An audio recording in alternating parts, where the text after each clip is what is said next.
¿Qué pasa cuando una actriz de 95 años vive mejor que tú? Sí, 95 años.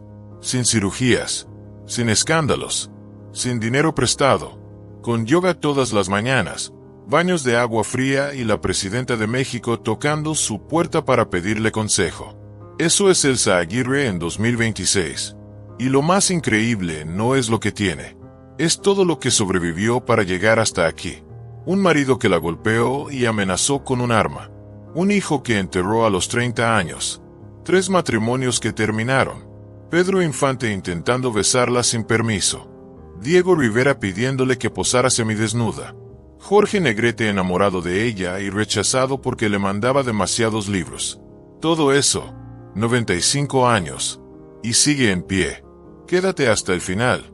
Porque lo que esta mujer hizo con su vida en Cuernavaca mientras el resto del mundo miraba para otro lado es la historia de supervivencia más impresionante que el cine mexicano nunca contó. Y cuando llegues al final de este video, vas a entender por qué la presidenta de México fue hasta su casa solo para estar 5 minutos con ella. Para entender cómo vive Elsa Aguirre en 2026, hay que entender de dónde viene. Y eso significa empezar mucho antes de que cualquier cámara la apuntara. Elsa Irma Aguirre Juárez nació el 25 de septiembre de 1930 en Chihuahua, en una familia que conoció la prosperidad y la perdió. Su padre era capitán militar, tuvo 4 hermanos, y cuando la situación económica de la familia se desmoronó durante los años de la Segunda Guerra Mundial, los Aguirre tomaron la misma decisión que tomaban miles de familias mexicanas con hijos y sin horizonte claro. Empacaron y se mudaron a la Ciudad de México a buscar lo que el norte ya no podía dar. La capital los recibió con la misma indiferencia burocrática con que siempre recibe a todos, y los hijos empezaron a trabajar en lo que se pudiera. A los 13 años, Elsa enfermó de brucelosis. La fiebre de Malta, la llamaban en esa época. Una infección que diezmaba comunidades enteras y de la que se decía que muy pocos salían. Ella sí salió. Años después lo explicaría con una frase que no tiene dramatismo pero que tiene todo el peso del mundo. Quizás por su naturaleza resistió. Esa forma de describir la propia supervivencia, sin victimismo y sin orgullo. Como si fuera simplemente lo que ocurrió, dice algo sobre el tipo de relación que esta mujer tiene con las adversidades. No las dramatiza, las registra, las atraviesa, y sigue. 2 años después, a los 15, en 1945, ganó un concurso de belleza organizado por Plaza Films Mundiales. El premio era la posibilidad de aparecer en una película. No era lo que la familia había planeado. Era simplemente lo que llegó. Y cuando llegó, ella y su hermana Alma Rosa aparecieron juntas en El Sexo Fuerte. Así empezó todo. Sin audición formal, sin escuela de actuación, sin un plan. Con la cara que tenía y la presencia que nadie le había enseñado porque la presencia no se enseña. Nace o no nace. En el caso de Elsa Aguirre, había nacido con intereses compuestos. En 1948 filmó Ojos de Juventud, la película que la estableció como figura real del cine nacional con apenas 17 años. Interpretó a Raquel Herrera, una vampiresa de los bajos fondos de la ciudad. Un personaje que requería frialdad calculada y sensualidad sin esfuerzo. El tipo de combinación que la mayoría de las actrices adultas tardaban años en dominar. Ella lo hizo a los 17 porque no había aprendido todavía que no podía. Y cuando alguien no sabe que no puede, con frecuencia lo hace mejor que quien sí lo sabe. Y entonces apareció Jorge Negrete. En 1949 filmó Lluvia Roja junto al Charro Cantor. Él tenía 38 años. Ella 19. Él era el cantante más famoso de México. El hombre que llenaba estadios con una voz que la radio había convertido en banda sonora del país entero. Y después de semanas compartiendo el set, él le preguntó si le permitía ser su novio. Con toda su forma de ser, recordaría ella décadas después, con esa personalidad fuerte que tenía. Con ella siempre se mostró delicado y amable.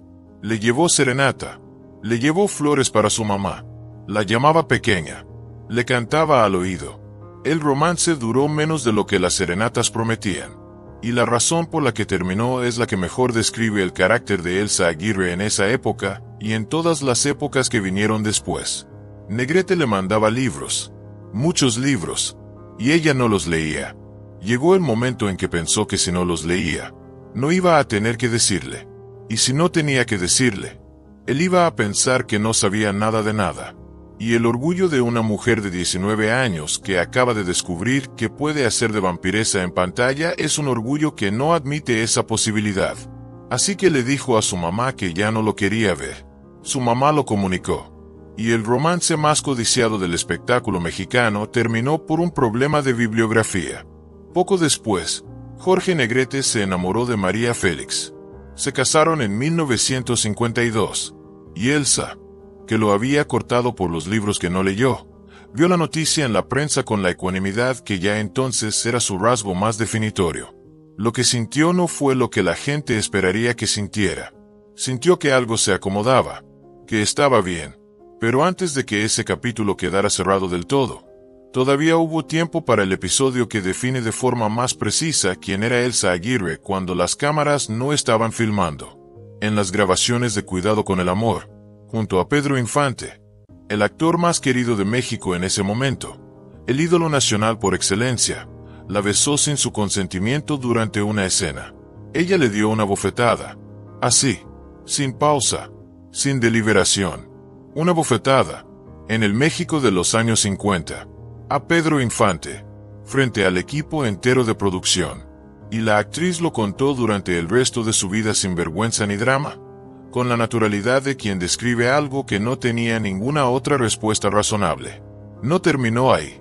Diego Rivera, el muralista más famoso del país, el mismo que había pintado a Frida Kahlo y a toda la historia del arte mexicano en las paredes de los edificios más importantes de la capital, la buscó para pedirle que posara semidesnuda para un retrato. Ella calificó la propuesta de impúdica e inmoral y dijo que no. El pintor se fue sin el cuadro de Elsa Aguirre porque Elsa Aguirre no quiso. Sin disculpas, sin negociación, sin la ansiedad que produce decirle que no al poder cuando el poder es tan visible y tan consagrado. Un no a Diego Rivera. Una bofetada a Pedro Infante. Una ruptura con Jorge Negrete por los libros que no leyó. Ese es el patrón. Y ese patrón no cambió nunca. En 1953 filmó Camino de Guanajuato. En 1954 El Gato. En 1955 Talpa, una adaptación de Juan Rulfo que la crítica consideró una de sus mejores actuaciones. En 1956 Los Diablos del Terror. En 1957 El Último Round, una filmografía que se acumuló a un ritmo que hoy resulta casi imposible de imaginar porque implica niveles de trabajo sostenido que el cuerpo humano moderno no acepta sin exigir compensaciones.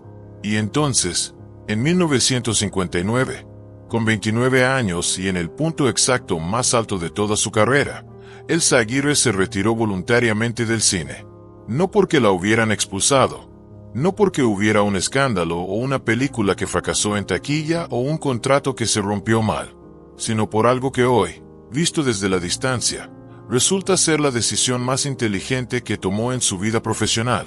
Sintió que no tenía una vida propia, que estaba viviéndola a través de sus personajes, que el mundo de los sets y las cámaras y las revistas de espectáculos consumía todo lo que había en ella que no era actuación, y que si no ponía un freno, eventualmente no iba a quedar nada de la mujer que había llegado a ese mundo antes de que Clasa Films la encontrara ganando un concurso de belleza a los 15 años.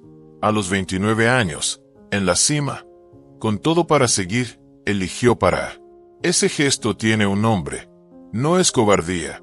Es inteligencia emocional antes de que esa expresión existiera. Lo que siguió al retiro fue el matrimonio con Armando Rodríguez Morado, un periodista que la había enamorado por su apariencia. El casamiento parecía el inicio de lo que el retiro prometía. Una vida propia, fuera del foco, con un hombre real en lugar de personajes de papel. Lo que llegó en cambio fue exactamente lo que ella menos podía haber calculado. 3 meses después de la boda, Armando la golpeó, la arrastró a un automóvil, la amenazó con un arma, en plena calle de la Ciudad de México. La mujer que había abofeteado a Pedro Infante y dicho que no a Diego Rivera fue víctima de la violencia del hombre con quien se había casado. El 19 de febrero de 1960, ocultando los golpes de su rostro con gafas oscuras y sin poder parar de llorar, se presentó ante la Procuraduría a ratificar la denuncia contra su marido por amenazas de muerte y lesiones. En el México de esa época eso no era lo que las mujeres hacían.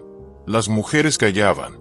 Las actrices especialmente callaban porque el escándalo podía costar más caro que el golpe. Elsa Aguirre no calculó el costo. Calculó lo correcto. Y lo hizo. De ese matrimonio nació su único hijo, Hugo. Un niño que creció sin la presencia activa de su padre biológico, que Armando nunca reconoció con la plena responsabilidad que el apellido implica, y que se convirtió en el centro absoluto y sin competencia de la vida de su madre durante las siguientes décadas. Hugo creció viendo a una mujer que trabajaba, que tomaba decisiones difíciles, que no se disculpaba por ocupar espacio en ningún lugar donde tuviera derecho a ocuparlo. Hugo creció siendo el hijo de Elsa Aguirre, lo que en cualquier hogar mexicano de los años 60 significaba algo muy específico, que la madre era el eje. Hugo murió a los 30 años. Las circunstancias exactas no están completamente documentadas en los registros públicos, y Elsa nunca habló del tema con el detalle que los medios habrían querido. Lo que sí dijo, en la única frase que pronunció sobre ese dolor cuando le preguntaban, fue suficiente para entender todo lo que no dijo. Dijo que su hijo ya estaba en otra parte, mucho mejor, y que Elsa debía seguir. 4 palabras para el peso más grande que existe en el mundo. Elsa debía seguir. No porque el dolor fuera menor de lo que parecía, sino porque esa mujer había construido, a lo largo de décadas de decisiones difíciles tomadas con claridad, la única estructura interior que permite sobrevivir a algo así sin deshacerse por completo. La certeza de que seguir es la única respuesta que honra lo que se perdió. Los 2 matrimonios que siguieron al de Armando describieron el mismo arco. Llegaron, duraron lo que duraron, terminaron sin escándalos mayores y dejaron algo distinto en cada caso. Con el cineasta José Bolaños, la distancia de 2 personas con agendas que nunca encontraron el mismo punto de intersección. Con el maestro de yoga chileno José Rafael Estrada Valero, el tercero y último. Lo que se quedó cuando el matrimonio terminó fue algo que ningún vínculo anterior había podido dejar y que cambiaría los siguientes 40 años de su vida completa. El yoga. Y con el yoga, una filosofía entera que Elsa convirtió en estructura cotidiana. En algún momento de los años 60 escuchó a un maestro decir algo por televisión que la hizo detenerse en medio de lo que estuviera haciendo. La frase era simple al límite. Si la humanidad no intoxicara su cuerpo, otra humanidad sería. Eso fue todo lo que necesitó. Desde ese momento modificó sus hábitos con la misma disciplina que había demostrado en todos los otros espacios de su vida. Dejó de comer carne. Comenzó a estudiar las tradiciones que le ofrecían una manera de entender el cuerpo no como instrumento de trabajo, sino como el lugar donde ocurre toda la vida que vale la pena vivir. El budismo, el taoísmo, la sabiduría prehispánica mexicana. La escuela pitagórica, no como ejercicio académico sino como práctica diaria, como algo que se incorpora al cuerpo con el tiempo y que el tiempo consolida hasta que ya no es disciplina sino naturaleza. Y empezó a bañarse con agua fría. Todos los días. Durante décadas. El agua fría como ritual matutino, como declaración de que el cuerpo tiene recursos que el confort habitualmente desperdicia. Como el tipo de práctica que a los 50 años parece excéntrica y a los 95 resulta ser exactamente la explicación de por qué alguien sigue en pie cuando todos los que la conocieron de joven ya no están. En 1974 se mudó a Cuernavaca, la ciudad de la eterna primavera, el refugio histórico de artistas e intelectuales mexicanos que descubrieron hace décadas que el clima de Morelos hace cosas con el cuerpo y con el ánimo que la Ciudad de México nunca podría hacer.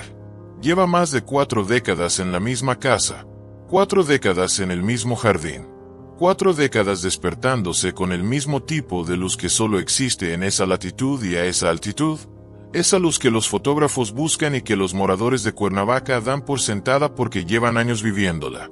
Esa estabilidad, ese enraizamiento en un lugar específico durante 40 años, es también parte de la explicación de cómo se llega a los 95 con la lucidez que Elsa Aguirre tiene. Los cuerpos humanos responden al entorno.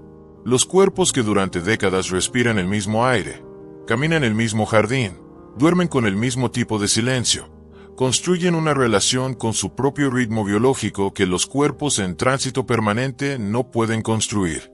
Elsa Aguirre, la actriz que en sus años más activos filmaba a veces 4 o 5 películas en un solo año, encontró en Cuernavaca exactamente lo contrario de eso. Y lo eligió para siempre. Su carrera no se apagó con la mudanza. Siguió trabajando en televisión, en teatro, en apariciones que llegaban cuando el proyecto valía la pena y que ella filtraba con la misma claridad con que había filtrado todo lo demás. Su último trabajo en pantalla fue en 2014, con 84 años, en la telenovela Por siempre mi amor, con 84 años frente a una cámara, como si los años fueran simplemente números que el trabajo no sabe leer. En 2003 recibió el Ariel de Oro, el reconocimiento más alto que la Academia Mexicana de Artes y Ciencias Cinematográficas puede otorgar, por su trayectoria. En noviembre de 2023, la Cineteca Nacional le rindió un homenaje por sus 75 años de carrera y le entregó la medalla Una vida en los escenarios. El director de la Cineteca dijo algo que resume mejor que cualquier estadística lo que Elsa Aguirre representa: que nunca antes habían tenido tanta gente en sus instalaciones como ese día. Una actriz de 93 años llenó la Cineteca Nacional de México sin necesidad de campaña publicitaria, sin estrategia de redes sociales, sin nada más que el peso acumulado de 75 años de trabajo que la gente guarda en esa parte de la memoria donde se guardan las cosas que de verdad importan. Y luego, el año pasado, publicó su libro, De mis labios a tus ojos. El título tiene la doble dimensión que siempre tienen los títulos elegidos por personas que han pensado mucho sobre lo que quieren decir: los labios del cine, de los personajes, de las palabras que interpretó durante décadas, y los ojos del lector, del espectador, de quien la recibió al otro lado de esa comunicación durante 75 años. Un libro que ella misma presentó con la sonrisa ancha de quien no tiene nada que esconder porque, como la propia Elsa ha dicho en distintas entrevistas, nunca escondió nada en 95 años. La bofetada a Pedro Infante está ahí. El rechazo a Diego Rivera está ahí. Los libros que no leyó de Jorge Negrete están ahí. El matrimonio violento y la denuncia están ahí. El hijo enterrado y la frase de 4 palabras están ahí. Todo está en ese libro porque todo ocurrió y Elsa Aguirre no desarrolló durante 95 años el hábito de pretender que las cosas que ocurrieron no ocurrieron. Y en enero de 2026, cuando la presidenta Claudia Sheinbaum realizó una gira por Morelos, hizo una parada que no era política ni electoral ni estratégica en ningún sentido convencional de la palabra. Fue a la casa de Cuernavaca a visitar a Elsa Aguirre. Publicó la fotografía en sus redes sociales y la describió con una sola palabra. No habló de su filmografía. No habló de sus premios. No habló de su legado cinematográfico. La llamó un ejemplo de gran fortaleza. La presidenta de México visitando a una actriz de 95 años en su hogar de 40 años en Morelos y eligiendo la palabra fortaleza. Esa palabra no es un halago de cortesía. Es un diagnóstico. Es la palabra exacta para describir lo que se construye cuando una persona atraviesa una brucelosis a los 13, llega a la cima a los 17, dice no al poder a los 22 y a los 23, entierra un amor por culpa de unos libros a los 19, denuncia a un marido violento a los 29, entierra a un hijo a los 40 y tantos, y llega a los 95 con el yoga, el agua fría y el jardín de Cuernavaca como evidencia de que las decisiones correctas tomadas con consistencia durante décadas producen algo que ningún tratamiento médico puede replicar por sí solo. Hay algo más que Elsa vive en su casa de Cuernavaca en 2026 que los medios mencionan con preocupación y que ella misma trata con la ecuanimidad que ya es su marca registrada. El oxígeno. Necesita usarlo de manera ocasional para cuidar sus pulmones y sus bronquios. Dijo en una entrevista reciente que ya depende un poco más de él pero que trata de no depender del todo porque no quiere. Que tiene que cuidarse. La misma frase que habría dicho sobre cualquier otro asunto en cualquier otro momento de su vida. Esto es lo que hay. Hay que cuidarse. Y seguir. Una mujer de 95 años que usa oxígeno ocasionalmente y dice que trata de no depender del todo porque no quiere no está describiendo una enfermedad.